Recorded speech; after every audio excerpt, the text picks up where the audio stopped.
अस्सलाम वालेकुम स्टूडेंट्स। आज हम एक्सरसाइज 5.2 का क्वेश्चन नंबर 4 स्टार्ट करेंगे। इसमें हमें 3 सेट्स गिवन है एक्स वाई एंड जी।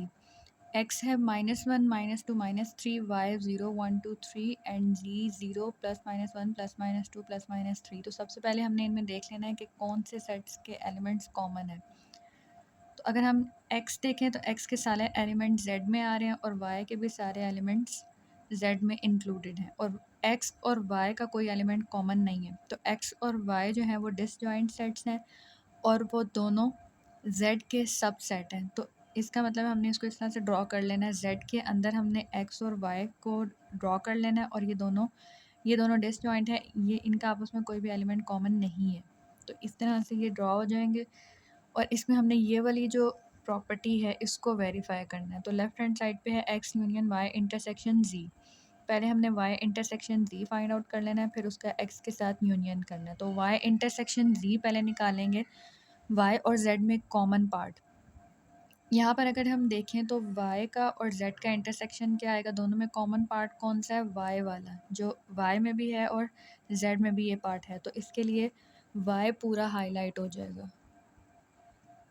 ये हमारे पास आ जाता है Y intersection Z horizontal line के साथ। अब साथ हमने एक्स का यूनियन करना है, तो पहले हम एक्स को हाईलाइट कर लेंगे वर्टिकल लाइंस के साथ। एक्स भी मैंने यहाँ पे हाईलाइट कर दिया वर्टिकल लाइन के साथ। अब हमने देखना है इन दोनों का यूनियन। यूनियन में सारे पार्ट्स इंक्लूडेड होते हैं, तो यहाँ पर हॉरिजॉन्टल और वर्टिकल दोनों रीजन्स इंक्लूडेड होंगे। ओवरलैपिंग रीजन कोई भी नहीं आया, तो इसलिए वो हमने यहाँ पे मेंशन नहीं किया। इसी तरह अब हम दूसरी साइड पे देखें तो X union Y intersection X union Z. तो इसमें पहले हमने X union Y find out करना है, देन एक्स यूनियन जेड, और फिर दोनों का इंटरसेक्शन कर देना है। एक्स यूनियन वाई में क्या आएगा, एक्स और वाई दोनों इंक्लूडेड होंगे यूनियन में, तो हम एक्स को और वाई को दोनों को हाईलाइट कर देंगे। ये मेरे पास एक्स यूनियन वाई आ गया। इसी तरह से अब हमने एक्स यूनियन जेड निकालना, जिसके लिए एक्स और जेड दोनों को हमने वर्टिकल लाइन के साथ हाईलाइट कर देना है, एक्स को भी और जेड को भी। यहाँ पर मैंने एक्स और जेड को वर्टिकल लाइन के साथ हाईलाइट कर दिया, क्योंकि एक्स में हमारे पास ये एक्स वाला सेट है, साथ में हमने जेड को भी करना है, तो जेड के लिए जेड कंप्लीट हो जाएगा। इसको मैंने वर्टिकल लाइन के साथ कर दिया हाईलाइट। अब हमने इन दोनों का क्या फाइंड आउट करना है, इंटरसेक्शन। इंटरसेक्शन में कौन सा पार्ट आता है, जो ओवरलैपिंग होता है, जिसमें हॉरिजॉन्टल और वर्टिकल लाइंस ओवरलैप हो रही होती हैं।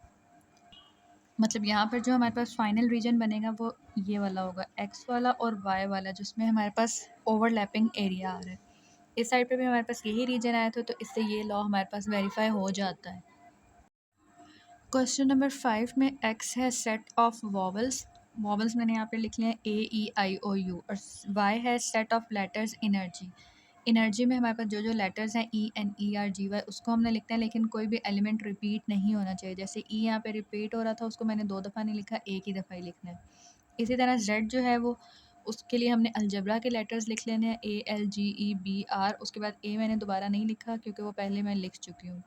तो इनमें अगर हम लोग देखें तो इसमें तीनों के एलिमेंट्स एक दूसरे के साथ कॉमन है। जैसे यहाँ पर ई है तो वो तीनों में आ रहा है, इसी तरह ए है वो एक्स और जेड में आ रहा है, और इसी तरह से आर है वो वाई और जेड में आ रहा है।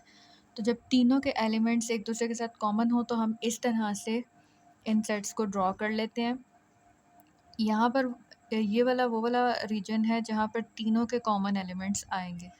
इस रीजन में वो वाले पार्ट्स आएंगे जो एक्स और जेड में कॉमन होंगे। इसी तरह यहाँ पर जो वाई और जेड में कॉमन एलिमेंट्स होंगे वो यहाँ पर आएंगे, और एक्स और वाई के कॉमन एलिमेंट्स यहाँ पर आएंगे। सबसे पहले जो तीनों में कॉमन था वो मैंने यहाँ पर लिख लिया ई। इसी तरह एक्स और जेड में कॉमन ए था, वो यहाँ पर लिख लिया। वाई और जेड में जी आर कॉमन था, वो यहाँ पर लिख लिया। और एक्स और वाई में कुछ भी एक्स और वाई में बाकी कुछ भी कॉमन नहीं था, जस्ट ई था, और ई को हम पहले यहाँ पर लिख चुके हैं, और रिमेनिंग एलिमेंट सबके अलग-अलग हमने लिख देने हैं। तो इस तरह से ये ड्रॉ होगा। अब हमने इसके लिए ये वाला लॉ प्रूव करना है। लेफ्ट हैंड साइड पे क्या है, X intersection Y union Z. पहले हमने वाई यूनियन जेड निकाल लेना है। वाई ये है वाई और ये जेड, तो ये पूरा इसमें हाईलाइट हो जाएगा। ये हमारे पास आ जाता है वाई यूनियन जेड। इसी तरह अब हमने एक्स को कर लेना है वर्टिकल लाइन के साथ, कंप्लीट एक्स को। ये एक्स भी हो गया। अब हमने इन दोनों का इंटरसेक्शन फाइंड करना है। तो इंटरसेक्शन के लिए हमारे पास जहाँ पे ओवरलैपिंग रीजन बना है वो इंक्लूडेड होगा, और वो कहाँ पे है, ये 3 पार्ट्स इसमें आएँगे, तो ये वाला जो रीजन है ये हमारे पास आता है फाइनल आंसर में। इसी तरह अब हम दूसरी साइड पे देखेंगे, इसमें हमने x intersection y, x intersection z निकालना है और दोनों का यूनियन कर देना है। पहले हमने देखना है x इंटरसेक्शन y, x और y का इंटरसेक्शन कौन सा है? ये वाला कंप्लीट पार्ट जिसमें x और y ओवरलैप कर रहे हैं, तो ये हमारे पास आ जाएगा x इंटरसेक्शन y में। इसी तरह x इंटरसेक्शन z देखें, x और z का कॉमन रीजन, तो x और z में कॉमन रीजन ये वाला बनता है। इसको अब हमने वर्टिकल लाइन के साथ हाईलाइट कर लेना है। तो x इंटरसेक्शन z में ये वाला पार्ट इंक्लूडेड हो जाता है। अब हमने फाइनल क्या करना था, इन सब का यूनियन। तो यूनियन में हमारे पास सारे रीजन इंक्लूडेड होते हैं, हॉरिजॉन्टल, वर्टिकल प्लस ओवरलैपिंग। तो ये कंप्लीट रीजन हमारे पास इंक्लूड है। इस साइड पे भी हमारा यही रीजन आया था, तो ये साइड, ये भी हमारे पास लॉ जो है वो वेरीफाई हो जाता है।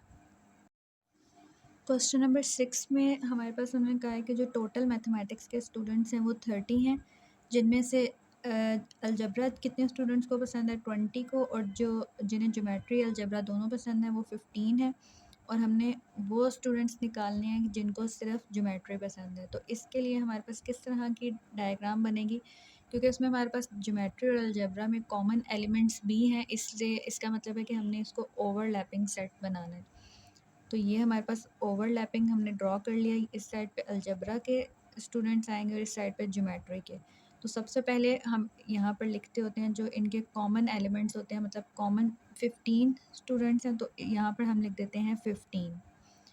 अब अगर हम देखें तो अलजबरा वाले जो टोटल थे वो 20 थे, उसी में से 15 वो वाले हैं जिनको अलजबरा और ज्योमेट्री दोनों पसंद है। मतलब कि हम लोग 15 यहाँ पर मेंशन कर चुके हैं, तो यहाँ पर जो अलजबरा वाले रिमेनिंग आएंगे वो 20 माइनस 15 होंगे। जैसे कि यहाँ पर भी मैंने लिख लिया कि कॉमन हमारे पास 15 है, सिर्फ अलजबरा वाले जो हमने फाइंड आउट करने हैं वो 20 माइनस 15 होंगे, तो वो 5 रह जाते हैं, वो यहाँ पर आ जाएंगे। इसी तरह अब हमने ज्योमेट्री वाले भी निकालने हैं। ज्योमेट्री वाले हम किस तरह से निकालेंगे, हमारे पास टोटल स्टूडेंट्स कितने दिए हुए हैं, 30 में से हम 5 और 15 यहाँ पर लिख चुके हैं, तो इसके अलावा जो रिमेनिंग रह जाएंगे वो हमारे पास ज्योमेट्री वाले आ जाएंगे। तो खाली ज्योमेट्री वाले निकालने के लिए हम लोग 15 और 5 को पहले ऐड करेंगे 20, और उसको टोटल में से माइनस कर लेंगे, तो 30 माइनस 20 10। तो खाली जो ज्योमेट्री वाले स्टूडेंट्स होंगे वो कितने होंगे, 10। इसको हम वेरीफाई किस तरह से कर सकते हैं कि हमारे पास टोटल स्टूडेंट्स कितने थे, 30। अगर हम इन सबको ऐड करें 5 प्लस 15 प्लस 10, तो वो हमारे पास 30 बनता है। तो टोटल स्टूडेंट्स 30 हैं और वो इस तरह से हमने उनको अरेंज कर दिया।